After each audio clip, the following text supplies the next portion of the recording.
হর মহাদেব বন্ধুরা, আসানসোল থেকে আমি অর্পিতা, তোমাদের অর্পিতা আমার একটা নতুন ব্লগে তোমাদের সবাইকে জানাই অনেক অনেক ভালোবাসা, অনেক অনেক স্বাগত। আজকে সকালবেলায় কাচাকুচি দিয়ে ব্লগটা শুরু করলাম। সম্পূর্ণ ভিডিওটা দেখো, আশা করি তোমাদের ভালো লাগবে, কারণ টাইটেল আর থাম্বনেল দেখে তোমরা বুঝেই গেছো। হ্যাঁ বন্ধুরা, এমন কিছু কিছু রান্না রয়েছে যেটা কিন্তু ঘটি বাড়ি বাঙাল বাড়ি সবার ভীষণ প্রিয় হয়ে ওঠে। আমরা কম বেশি অনেকেই কিন্তু শুটকি মাছটা খেতে পছন্দ করি, কিন্তু গন্ধটা নিতে পারি না। আজ একদম জ্যান্ত মাছের একটা এমন রেসিপি বানাবো, তোমরা খেয়ে বুঝতেই পারবে না যে সেটা শুটকি হোক খেলে না জ্যান্ত মাছ খেলে। কাপড়গুলো ভিজিয়ে রেখে কিন্তু অনেক কাজ সেরে নিয়েছি, তারপর আবার চলে এলাম কাপড়গুলো ধুয়ে নিতে।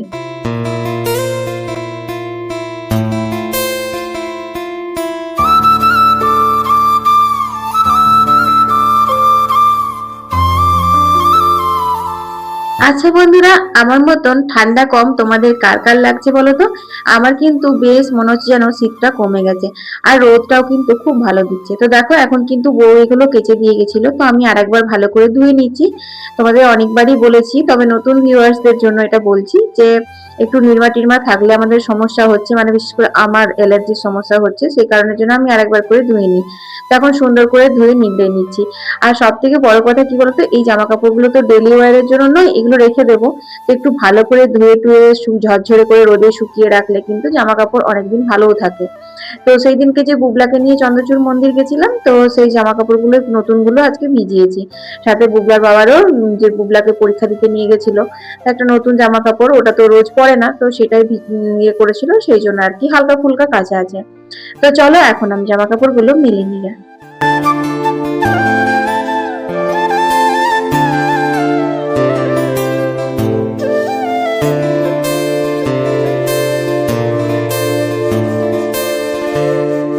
তো বন্ধুরা, ওই দেখো আমাদের আর একটা সিনটেক্স ট্যাঙ্কি আনা হয়েছে, দেখেছো? এটাও কিন্তু একটা কাজ লাগবে, তোমাদের সঙ্গে যখন লাগবে তখন কিন্তু শেয়ার করব। 2025 সালে শুরু হয়েছিল আমাদের ওই বাথরুমটা, মানে অ্যাটাচ বাথরুমটা আমাদের রয়েছে, কিন্তু অ্যাটাচ বাথরুমটা 2026-এর ফেব্রুয়ারি হয়ে গেল, এখনো পর্যন্ত আমাদের ইনকমপ্লিটই রয়ে গেছে। সমস্ত কাজ হয়ে গেছে, শুধু জলের ব্যবস্থাটা করলে পরে কিন্তু হয়ে যাবে। তো সেই জলের ব্যবস্থার জন্য আমাদের আর একটা ট্যাঙ্কি দরকার, মানে একটা তো রয়েছে ছাদে, আর এইটা কিভাবে কি করব যেদিন মিস্ত্রি আসবে সেদিন তোমাদের সাথে শেয়ার করব। সবটাই তোমাদের সাথে শেয়ার করি, আমার ভালো লাগে তার জন্য।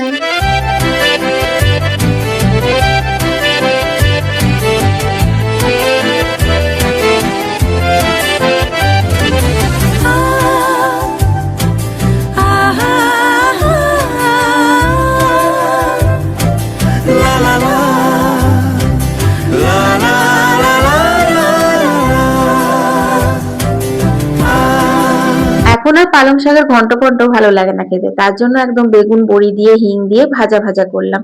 ভেবেছিলাম কিন্তু জানো যে একদম গলা গলা হয়ে যাবে, তারপর দেখছি ভাজা ভাজা দারুণই হয়েছে, মানে একটু গলা গলা হয়নি, বেশ শুকনো শুকনো হয়েছে।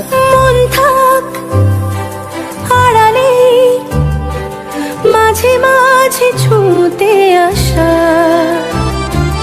জানি হাত বাড়ালে ধরা দেবে ভালোবাসা।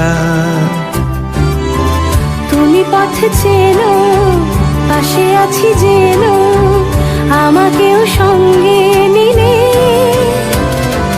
থেকে যাব তোমায় আমায় মিলে।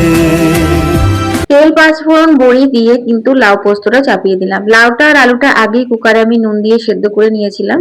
তো লাউ পোস্ত যেহেতু লাউ থেকে অনেক জল বেরিয়েছে, একটুও জল দিইনি জানো, একদম পুরো শুকনো কুকারে করে বসিয়েছিলাম লাউটা আলুটা, নুন দিয়েছিলাম তাতে করে অতটা জল বেরিয়েছে। তো ওই জলটা যতক্ষণে মরবে ততক্ষণ আমি কলের জলটা নিয়ে নেবো। ওদিকে কলের জলের পাইপ লাগিয়ে দিয়েছি, এদিকে লাউ থেকে কিন্তু জলটাও মরে গেছে। এক পাকে কিন্তু আমি এসে পোস্তটাও বেটে নিয়েছিলাম।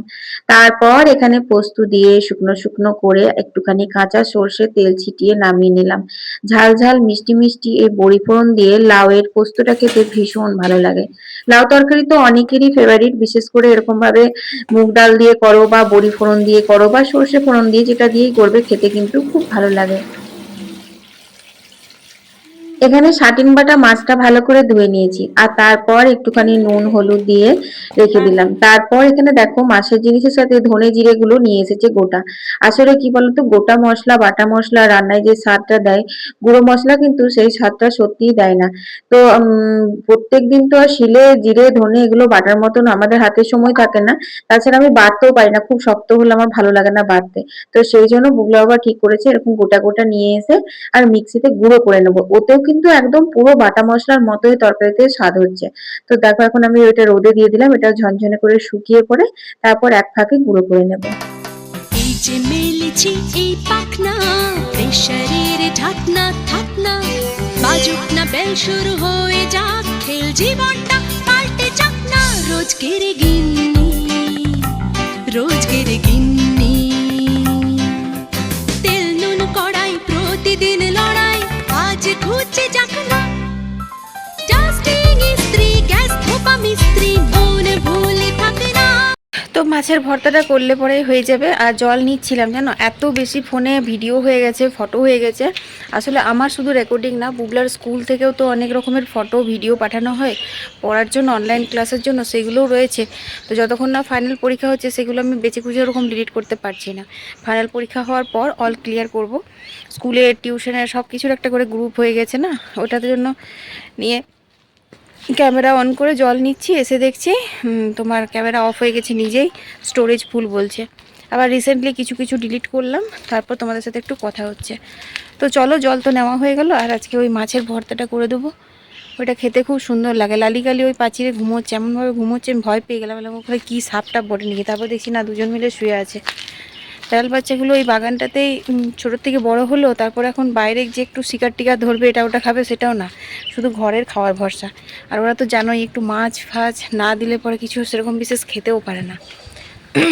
তো চলো গাছগুলো জল পাক, আমি রান্নাটা সেরে নিই। দেখো এই পাইপটা লাগিয়ে দেবো, তাহলে ওই গেঁদা গাছগুলোতে একটু জল পাবে। এইখানটাতে একটু পাক ততক্ষণে। এই যে জল নেওয়া হয়ে গেছে আমার, এটা একটু ওদিকে সরিয়ে দিই, তাহলে পাবে জলটা, ওই দিক হয়ে যাবে এগুলোতে।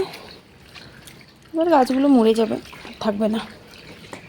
তো বন্ধুরা, আজ আমি তোমাদের সাথে একটা দারুণ মাছের ভর্তা রেসিপি শেয়ার করব। এটা কিন্তু সাটিন বাটা মাছ, আর সাটিন বাটা মাছের কিন্তু একটা প্লাস পয়েন্ট রয়েছে, কি বলতো, এর চামড়াটাই হচ্ছে কাঁটা। মানে একটু এপিট ওপিট করে ভাজলেই কিন্তু খুব সহজে খোলস ছাড়ার মতো করে মাছের খোলসটা ছাড়িয়ে নেওয়া যায়। আর ছালটা ছাড়িয়ে নিলে মানে ভেতরের মাছে কিন্তু একদম কাঁটা থাকে না। তো দেখো আমি সব থেকে প্রথমে অল্প একটু তেল দিয়ে মাছগুলো ভালো করে ভেজে তুলে নিয়েছি। আর এদিকে আমি পেঁয়াজ কেটে নিয়েছি, আর এক কোয়া রসুন পুরোটাই একটুখানি ছাড়িয়ে নিয়ে ফাটিয়ে নিয়েছি। কারণ গোটা গোটা রসুন তেলে পড়লে কিন্তু দুমদাম করে ফাটে, আর তোমাদের তেল ছিটে লাগতে পারে। এই এক্সপিরিয়েন্স আমার খুব ছোটবেলায় আছে। একবার ভীষণ সর্দি করেছিল, তখন রসুন ভাজা দিয়ে মুড়ি খাওয়াতো মা সর্দি করার পরে। তো হাতায় করে রসুন নিয়ে আমি ভাজতে বসিয়ে দিয়েছিলাম, আর দুমদাম ফেটে রসুন তেল কিছুই হাতার মধ্যে ছিল না। অথচ ভাই যখন ভেজে মুড়ি খেয়েছিল রসুন দিয়ে, তখন দেখেছিলাম অনেক সুন্দর রসুন গুলো ছিল। তখনই মা বলে দিয়েছিল রসুন একটু করে না ফাটিয়ে দিলে পরে দুমদাম করে হাতা থেকে, মানে যে কোনো জায়গা থেকে একটু তেলের উপর পড়লেই ওটা বেরিয়ে যায়। তো দেখো এখানে আমি রসুন ভেজে তুলে নিয়েছি, আর শুকনো লঙ্কাও ভেজে তুলে নিয়েছি।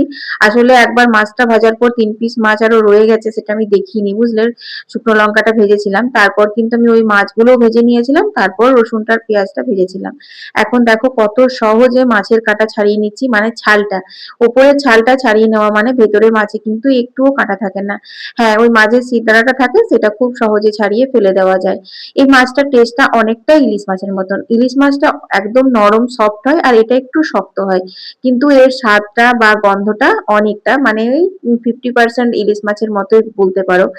সাটিন বাটা মাছ, খয়রা মাছ এই টাইপের আর কি। তো এটা কিন্তু সাটিন বাটা মাছ, ঠিক আছে। তো যেহেতু এর ছালটা ছাড়ানো যায়, সেই কারণের জন্য আমি কিন্তু এই মাছটা দিয়েই ভর্তা করি, আর খেতে ভীষণ ভালো হয়। জানি না রুই কাতলা দিয়ে এরকম ভাবে ভর্তা বানালে খেতে ভালো লাগবে কিনা। কোনোদিন যদি আমার রান্নাঘরে আমি এটা এক্সপেরিমেন্ট করি রুই কাতলা দিয়ে, তখন অবশ্যই তোমাদেরকে জানাবো। তবে সাটিন বাটা দিয়ে আমি যেভাবে এক্সপেরিমেন্টটা করেছি আর যেভাবে সফল হয়েছি, তাতে করে আমি তোমাদের সঙ্গে রেসিপি শেয়ার না করে থাকতেই পারলাম না। কারণ তোমাদের যদি এই ধরনের মাছ এরকম ভাবে ভর্তা খেতে ইচ্ছে হয়, তাহলে সাটিন বাটা দিয়ে খেয়ে দেখো। কারণ সাটিন বাটা মাছটা রান্না করলে সব সময় খেতে ভালো লাগে না, মানে কোনো কোনো সময় বেশ ভালোই লাগে সর্ষে দিয়ে করলে, আবার কোনো কোনো সময় মনে হয় যেন তার মাছটার ভেতরে মানে ওই যে মোটা একটা কাঁটার যে পরত থাকে, ছাল থাকে, সেটা ভেদ করে নুন ঝাল মশলাটা সঠিক ঢোকে না। তো সেই জন্য এরকম ভর্তা বানিয়ে খেলে উফ, গরম ভাতে আর কিচ্ছু লাগবে না বন্ধুরা, জাস্ট অসাধারণ হয়েছিল। তো যে জিনিসটা আমি রান্না করে খেয়ে খুব স্বাদ পাই সেটাই কিন্তু আমি তোমাদের সঙ্গে শেয়ার করি। শুভ সন্ধ্যা বন্ধুরা, সন্ধে টন্ধে দিয়ে আমি এখন চলে এসেছি। এখন বাজে হচ্ছে তোমার 6:30। আর এই দেখো এটার মধ্যে কি রয়েছে, দাঁড়াও তোমাদের দেখাচ্ছি এটার মধ্যে কি রয়েছে। আমাদের প্রত্যেকদিন সন্ধ্যেবেলায় কিছু না কিছু পটম আসেই বাড়িতে, ভুলে আবার নিয়েই আসে। তো চলো এখন ওগুলোই খাওয়া হবে। তারপর তোমার রাত্রেবেলা দেখি এখন কি বানাবো। ছানা কিছুটা করা রয়েছে, যদি পনির বল আজকে বানাবো না, কালকে বৃহস্পতিবার, কালকে বানাবো ছানার তরকারিটা। আর একটু নর্মালি প্লেন ডাল করে দেবো, মুসুর ডাল। আর তোমার চিকেন রয়েছে, কালকে যে চিকেনটা বানিয়েছিল বুলো বাবা, ওই চিকেনটা অনেকটা রয়েছে, ওটা তো আমাদের হয়ে যাবে, মা ডাল দিয়ে খেয়ে নেবে। তো চলো এখন এগুলো সব এখানে আনা হয়েছে চপ আর সিঙ্গারা। চপটা এনেছি মায়ের জন্য, কারণ মা সিঙ্গারা খায় না, অম্বল হয় বলে। আর আমাদের জন্য আনা হয়েছে সিঙ্গারা, যেটা আমরা এখন কাসুন্দি দিয়ে খাবো। সাথে কিন্তু চিড়ে ভাজা থাকবে, মুড়ি থাকবে। তো চলো এখন এগুলো দিয়ে নিই। এই তেলের বোতলটাতে না এরকম ভাবে তেল দিতে আমার কি যে সুবিধে হচ্ছে, মানে এক হাতে ক্যামেরা আর এক হাতে এরকম তেল দিতে খুব সুবিধা হচ্ছে। আগে চামচে করে উঠাতে হতো, তো তখন খুব অসুবিধা হতো জানো তো। ওই তেলের বোতলটা বুলো বাবা এনে দিয়েছে। তো বুলো বাবা তো চিড়ে ভাজা খাবে, এটা শুকনো কড়াইয়ে চিড়ে ভাজা, মানে শুকনো খোলাতে আর কি কেনা। তো সেই জন্য অল্প একটু তেল না দিলে আবার খেতে পারে না। তো এর মধ্যে তোমার ছোলা বাদাম ভাজা দেবো, আর গুবলা মুড়ি, গুবলা এরকম তেল জল মুড়ি মেখে, আর সিঙ্গারাটা ইয়ে দিয়ে খাবে, কেচাপ দিয়ে খাবে। এই কেচাপ না, ও কাসুন্দি দিয়ে খাবে, ওর বাবা কেচাপ দিয়ে খাবে। আর আমিও সেম জিনিসই খাবো, কিন্তু আমার কথা হচ্ছে গোলেমালে গল্প করতে করতে মুড়িটা একটু বেশি বাড়া হয়ে গেছে, কমাবো, এতটা খাবো না আমি। এখন আমি চা করে নিচ্ছি, মাকে দুধ গরম করে দিচ্ছি, মা দুধ খাবে আর আমরা চা খেয়ে নেবো। চলো আজকের ভিডিওটা এখানেই শেষ করে দিচ্ছি। সবাই ভালো থেকো, সুস্থ থেকো। কাল আবার একটা নতুন ভিডিও নিয়ে হাজির হয়ে যাবো। আমি অর্পিতা, তোমাদের অর্পিতা। টাটা।